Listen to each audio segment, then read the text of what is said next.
right, now a lot of intrigue about this one here. There's a new exhibit in West Palm Beach, and it's all about the Titanic. Yeah, guests get to go on the adventure to see how the ship was constructed, the luxurious interior, and then, of course, the ultimate demise. There is that part, right? T.A. Walker's shining a light on the exhibit. And T.A., back in 1912, ships would communicate via Morse code. Is that part of the exhibit?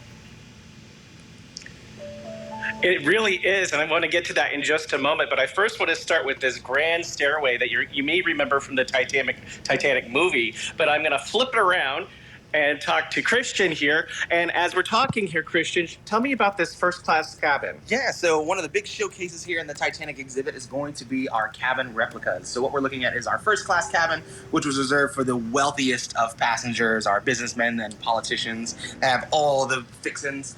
And then panning over to the lesser cabin, our third-class cabin, you can see it's a bunk bed style, fit up to 4. But this was still considered very luxurious compared to other cruise liners at that time. Now, first-class cabins had running water, but the third-class cabins had a basin? Yes, one of these basin dishes that you can see, one of these real artifacts that we have. But again, these third-class cabins were still quite pricey for their time. And you can see along the way, there's all these artifacts, some replicas, some real. And I want to run way over here to answer Ashley Glass's question about Morse code and talk to Kristen. And Kristen, Morse code was pivotal for this time, right? It was.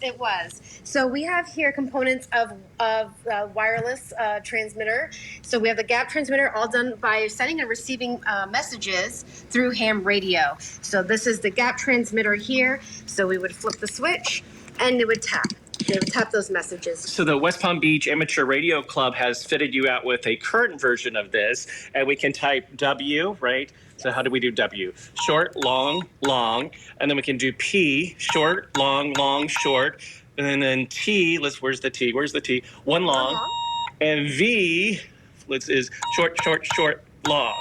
So there we go, Ashley and Holly. We just Morse code WPTV. Can you do Ashley Glass, Holly Davis next time? Would that take too long? I'm so fascinated by that. I feel like that might take an hour. I don't have that much battery life in my phone. Fine. Next time. Or patience. Okay, thanks, T.A. If you've